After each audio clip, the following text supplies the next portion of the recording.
Welcome back. Imagine, if you will, that you are pregnant and that you are HIV positive. You fear for your own life and for that of your unborn baby. Now imagine you hear about a free and proven way to help keep you healthy and your unborn baby safe. That's the story of Mothers to Mothers. Photojournalist Lynn Peterson continues the story now from South Africa. I'm trying to imagine living for 6 years with what you would call your dirty little secret. You know what I mean? Yeah. How hard that must have just been. Oh, it was hard. Out from inside. It was hard.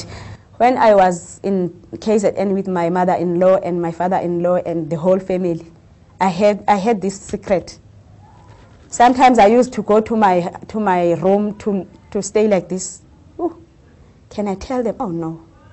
One thing killing people from being HIV positive is to hide their status. You will hide it. You will have that thing in your mind, I have this virus that's going to kill me. No one will help you to understand that this is a virus really, but it's not going to kill you. You have to fight it back.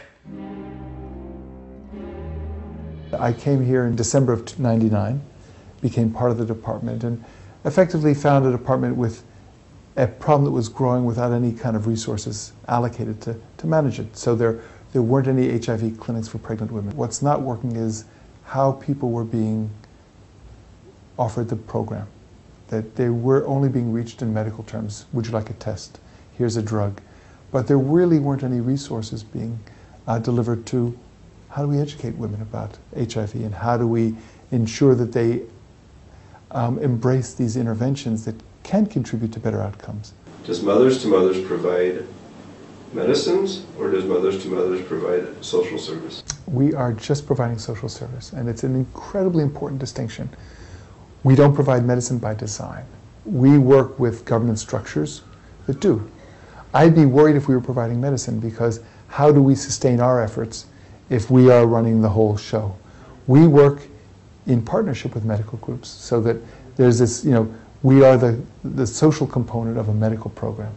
And we, I feel very strongly, make those medical programs work as effectively as they could, or better than they do without us. They get tested where they might not otherwise. And as we've studied the impact our program has had in a variety of sites, we've doubled the numbers of women accepting testing because they're willing to test, because they're not going to be isolated. They have supports.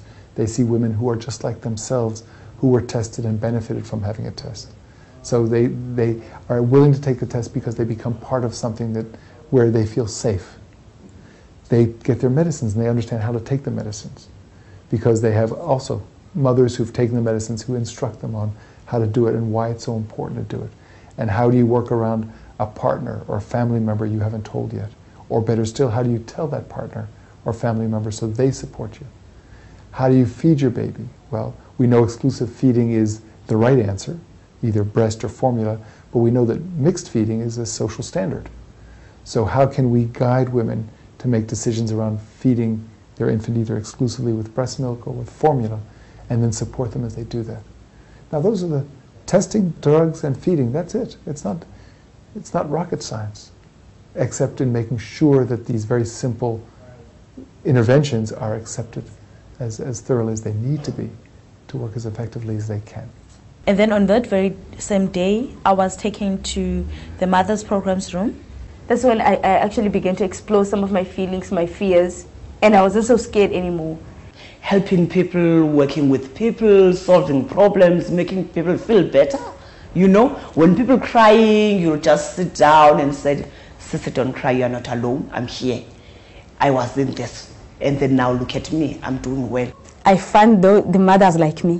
They are HIV positive like me, and they are free. They used to share their feelings, and I share my feelings. The nurses are the one who are giving people treatment. We are the one who are explaining what is this for. They told me what they're more concerned about is me and my baby. It's about not transmitting the virus to the baby.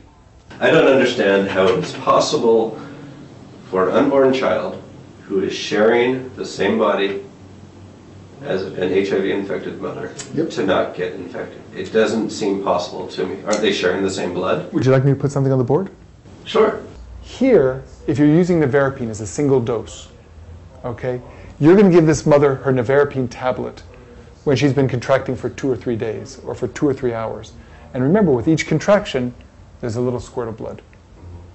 And even before she's in labor, there are little squirts of blood. So that single dose nevirapine will take care of this baby when she's in real labor. So that if you can start AZT at 28 weeks, take it to when she's delivering, give her a boost of nevirapine in labor, cover the baby with some medicine afterwards, that's how you reduce transmission to 2%. Are you a stronger woman now that you have HIV than before? I was stronger even before.